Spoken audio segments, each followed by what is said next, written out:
I've got bad news about all the Betta food that you may be buying at the store for your fish. All the food is poison. All the food is poison. Meet Redfish, Bluefish. They're the fulcrum of my latest epiphany. I've been making a mistake with my Bettas essentially my entire fish career. The whole time? By making this single mistake, you can lose Bettas in a month or it may take over a year, but this is an issue that seems to persist in my fish room. I'm talking a Bettas diet, the food you choose to feed your fish, the food I choose. There's a lot of little things that comes with keeping a Siamese fighting fish, but I'm focusing on live food. I feel like Bettas should, in this day and age, be fed things like brine shrimp, daphnia, black worms, mysis shrimp, micro worms, white worms, mosquito larvae, scuds, and sea shrimp. If it's frozen food, it should be properly thawed out, and you should probably stay away from frozen food as well. I'm going to elaborate on how I came to that conclusion, but first I'm going to show you how I sustainably feed my Bettas every day. I do use the term beta and betta interchangeably without any rhyme or reason, much like whether I say yes or no when they ask me, would you like a receipt? I grabbed a couple of these sad boys from Petco, Redfish, Bluefish. At $8 a piece, I figured I should start from the most difficult level. Petco fish seem to be a star player in the most impulsive buys. If you have the most going on and you just happen to have a family fish tank, you're gonna run into these fish. I wanted to start kind of from the ground level so I can recreate, perhaps issues that a new fish keeper might run into. I immediately saw little fuzzy pieces of food at the bottom of their cup and their bellies are extended. For being fed pellets, I don't like it. So these Bettas, the belly started to shrink up after 3 days, one more so than the other. But we're going to go ahead and let both of them munch and crunch today on some mosquito larvae. We interrupt the current programming for a public service announcement. Warning! Feeding your fish wild mosquito larvae may transmit pathogens, viruses, parasites. It seems the mosquitoes get the last laugh after all, but apparently not in Florida. At least depending on how you search the question. Google your state for reassurance. Find the answer you like. If your state is subject to mosquito-borne diseases, please grow a food culture tank immediately. Do not recommend growing mosquitoes. Here at Mosquito Grove, we only have the most voluptuous of mosquito larvae. You can't do 3 seconds of exposed skin without serving a big old dinner to Skeeter Nation over here. And believe it or not, only a few of these pools are active with mosquito larvae because the rest have guppies or rice fish in them, and they gobble it up out here. 86 degrees, the metabolisms are running high. The mosquitoes are eating me, and the fish are eating the mosquitoes. Now, if you follow me through the stone brick path road, we're going to arrive at the real treasure, this white bucket. I thought the tadpoles would eat a little more than this, but turns out the only thing these tadpoles are short on is oxygen. I'm just kidding, they breathe air. You get into this hobby and you figure out everything that swims breathes air. Mosquito larvae are pretty easy. You just put a bucket of water out of there. If the location you're at has any misery, some mosquitoes will appear. Like many things, there's nuance and finesse to netting mosquito larvae. They like to congregate in the lee of objects where they think they're safe. So you can kind of get a real big scoop one try there. For video purposes, we're going to put this in a clean cup of water. I figured if we could see them good, I think we could really pick up on the mosquito drama going on in this little capsule. However, if y'all are doing this at home, I would recommend just using a net and bringing them directly to the tank. I suppose this pipette way is a good way to do one larvae at a time versus dumping just the whole net in there, in which you'll need a glass top. There's a nymph stage in this mosquito larvae process in which they look like a little shrimp / lobster. Your individual beta just might not be the best hunter, for better or worse, depending on the guppy fry. But if you put mosquito larvae in there and you don't have a top and they fumble their hunt, you're actually on the menu. It's an opportunity to become one with the food chain within your fish room. The food of choice I use for bettas are mosquito larvae through sheer abundance. It's like a fiesta of confetti that they can actually eat.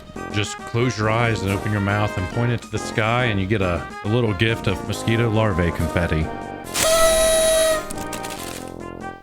I do subscribe to the fact that fish probably eat 99% of the same type of food every time. Out in the wild, I'm sure it's hard for a betta not to get hit in the forehead with mosquito larvae. Being in Florida, even in the middle of September, I get eaten alive by mosquitoes, which means we've got plenty of larvae.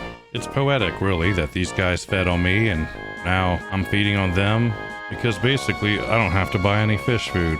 Baby Guppy is in there with Bluefish because he's actually been eating mosquito larvae that is left over from Bluefish, and he can get between all the little roots in there, so he's been my little cleanup crew. Bluefish isn't the best hunter. He is, however, trying his best. On the flip side, Redfish seems a little more focused, a little more food savvy, a hunter, also a rounder belly. I can see the literal focus in this fish's face. Bluefish made himself a hammock. The mosquito larvae at the end you can feed to your other fish. Maybe you have some hungry live bears, some omnivores that will gobble that up. Now, only the most clever larvae will trick a betta, but no one has a chance against the trifecta of mollies, swordtail, cories. And if you don't have extra fish to feed your extra mosquito larvae to, then you can just, set those mosquito larvae right over here.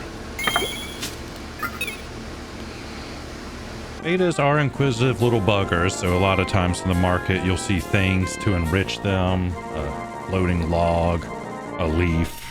But really the advantage of giving them live food is they get to hunt that all day. They're a little clumsy. They're not gonna snipe these from 100 meters away, and it's something to do every day. It's kind of like having an overweight cat hunt birds. Not 100% success rate. In fact, the birds will probably be okay. But I do feed Scuds every once in a while, more like a treat while it's mosquito season. Apparently, are these the cotton candy for bettas? They're fast, and they have a real sense of danger. I think they tell each other to hide all at the same time. Why is that one yellow? So for my next two fish, I waited until I had an appropriate food culture of Scuds easily accessible 24/7. The trick with Scuds is not to want them, and if you don't want them, they're actually going to come into your tank and eat all of your plants and snails. They will not, however, eat your duckweed. Keeping your food culture in an established fish tank is like feeding live food on easy mode. You just get maybe a 10-gallon and you wait till it's seeded, and it's both stable but compact. However, I was not planning on the absolute decimation of every plant in this tank before I met the Scud. And then these food cultures are very strange. Feeding too much is just like feeding too little. The population will explode. And if you don't keep giving them whole carrots, that population is going to collapse. But anyways, we'll give Bluefish a shot at it. He's looking mighty skinny today. Mighty good and mighty skinny. My first test that something's going wrong is I watch really carefully these edges of the fins in which they're kind of clear. It's almost like the very edge of the fin, and you don't want that missing. You want that to look perfect. As soon as the wind blows wrong, a nick happens in the fin. And I feel like I have an experience where that is correlated with overfeeding or even wrong feeding. If you don't know that the pops are coming from right field, you're not going to be able to react. If you think the nicks on the fin are coming from something he's snagging on and then you just keep on feeding your betta, doom. Now, if they're fed wrong, they're getting the wrong diet, they start showing symptoms other than just a heavy round belly. You might think fungus, bacteria, or worms. The first thing that's going to pop up probably is fin deterioration. Of course, bloating symptoms would include the swim bladder issues. You can have all of these symptoms going on, and it was the Cocoa Puff diet that set it off. And at this point, it might be too late and the fish may be done for. Learn to read the betta belly. Know when to hold and fold. If it's coming from a big box store, they probably overfed. And like a little baby parrot, you gotta watch the crop. With a betta, you gotta watch the belly. All I can think of as a Hail Mary against bloat is an Epsom salt bath. I've had good luck with an 1/8 teaspoon for 5 gallons if you're going passive, which isn't as effective as the bath, which is 1 tablespoon per gallon. You're going to do that for 10 to 15 minutes or until the fish starts swimming sideways. We all become a victim of fish food marketing at one point or another. I know I'm no exception. You put a shiny package on it and make it glint a little bit. This has been such a tricky fish for me because in the 90s, when I was just a junior fish keeper, and I knew nothing about the Siamese fighting fish, putting them in a cold bowl of water, keeping them in something that's probably less than a gallon, putting some marbles in there, feeding them whatever, sticking them with guppies, feeding them the flakes the guppies are going to eat. everything seemed to go fine. They would live for years. I was surprised the lifespan is 2 years, and I could remember these guys living for 3 or 4. And honestly, since I've been an adult and I've learned how to do this stuff, I've had individuals that seem much more sensitive than my group from the 90s. The second epiphany is I think I've been approaching the food angle completely wrong. For starters, you get them from a big box store. They're giving you your fish bloated, like from a Thanksgiving dinner. The regular employees that work there and feed all the fish, they probably look at the Betta and feed them like any other fish, give them a handful of Cocoa Puffs, and maybe some extra if they look at you funny. And quite frankly, a little food bloat is probably the least of your issues coming from Petco. Now I'm going to assume that you know at least the basic parameters of Bettas. I'm going to blast past this, so pause it where you need it. I sense that there's sometimes an individual preference fish by fish depending on their genetics, but mostly I think Betta's like alone time. They'll tell you about their roommates by just how colorful they are. I correlate being more colorful with being more happy, but I never asked them. So the first thing the doctor orders is no eating for a while. And that's what we did with Redfish, Bluefish. They should look thin before you add more food. Here's the chart, the difference between a full Betta and a hungry Betta. The second thing the doctor ordered is this bottle of bacteria. It's a contentious subject. A little suggestion I found online. I used to use a pinch of salt, but really it looks like everyone's been doing great. The same guide I'm referencing claims this product is useless. I just got this from hearsay online, and you know, I've had luck with some bacteria products in the past. Aquastart from Tetra. Anyways, it's my security blanket. It's all creamy beige. The guides are really saying there's no regulation or no way to tell, or the bacteria is very fickle. You can't go after the expiration date. The heat's past a certain point while it's being shipped. They just advise to skip it. I like it though, and I'm gonna give it a boom. Creamy. The third thing the doctor ordered is Indian almond leaves. Make a tea with your Betta water. This is in the spirit of tilting all the odds in your favor, and hopefully you won't run the dice on red with the fungal infection with the antifungal properties in the leaves. No blood flow goes to their fins. They're particularly susceptible to fungus, and how nice is it that us, the warm-blooded creatures, never even have to mess with fungus. We do, however, have to stand lookout for our cold-blooded friends, especially when they land in a new tank. I purchased an Indian almond tree. I feel like it's the ultimate status symbol in fish keeping. The aura, in fact, is twice as big when there's bird crap on the leaves. And I think they want zone 10 and down, or zone 9A. It does great in the shade. We'll have to bring it in if it gets cold during winter. And I'm just going to carve a hole in my ceiling and let it grow through my living room once it gets big enough. Until then, it's given me 2 leaves for 2 Bettas. They're completely dried out. And I'll just let them live in there. Turn the water brown. I'll take it out if I don't have snails in there, or you could just let the snails munch. It was a Facebook group that solved my mystery snail riddle. They were deteriorating, and I found out why. I learned that my pH wasn't high enough and the water was too warm. They suggest 74 degrees and under, and I'm sure I was keeping everything at kind of a 76, 78. And then they also recommend a pH over 7.5. And while my pH is probably 7.5 right out of the faucet, if you wait around, it'll drop down to 7.0. It even tries to pull down to 6.8. So for my case, all of the substrate should be probably crushed coral. Depending on how you search any of those symptoms, you're just going to run into people who have diet suggestions. And with that, I quickly became a pretty good Snello chef. I fed them everything under the sun, but without the temperature right, without the pH, it's an uphill battle. So I was thinking I could find the same little kitschy remedy for Bettas on Facebook. And lo and behold, on those boards, I peeped something I wasn't doing. It was a recommendation to do exclusively live food. They advise to only use frozen food as a last resort. And of course, they also say freeze-dried food is a no-no. Apparently, the dry and freeze-dried means that it can bloat your fish. Also, it's probably not a well-rounded diet, and this Betta is an insectivore.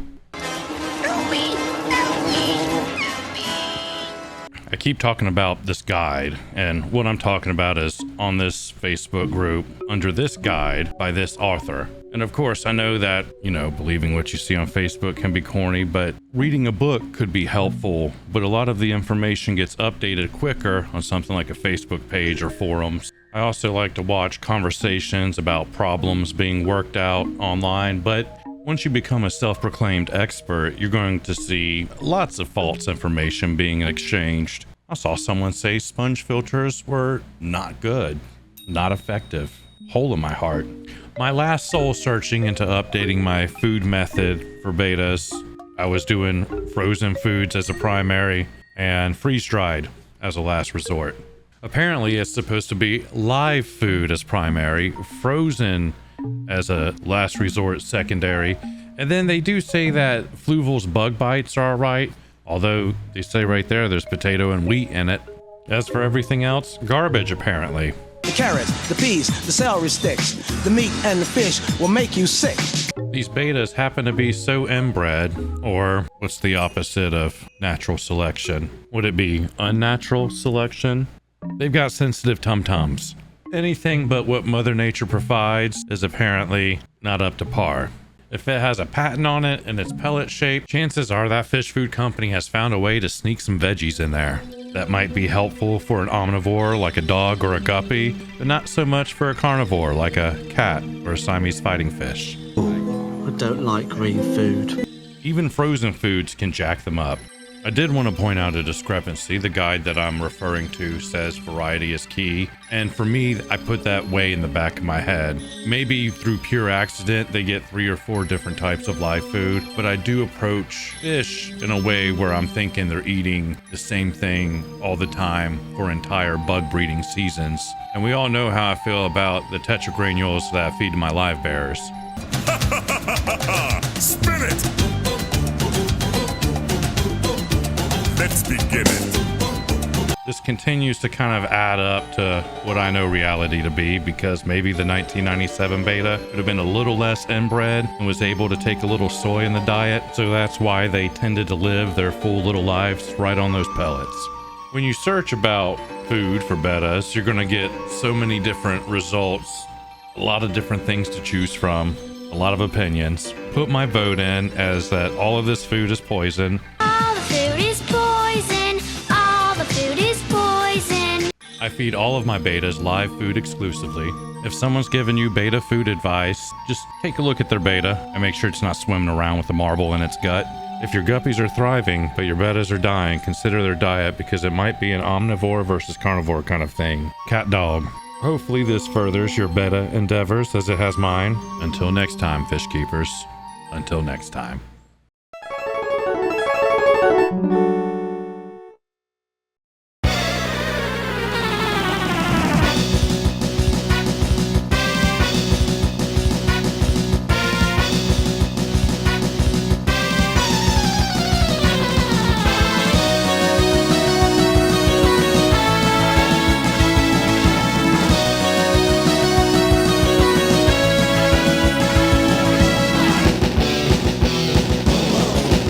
Try to figure out something else to eat. I'm out of here. Poison!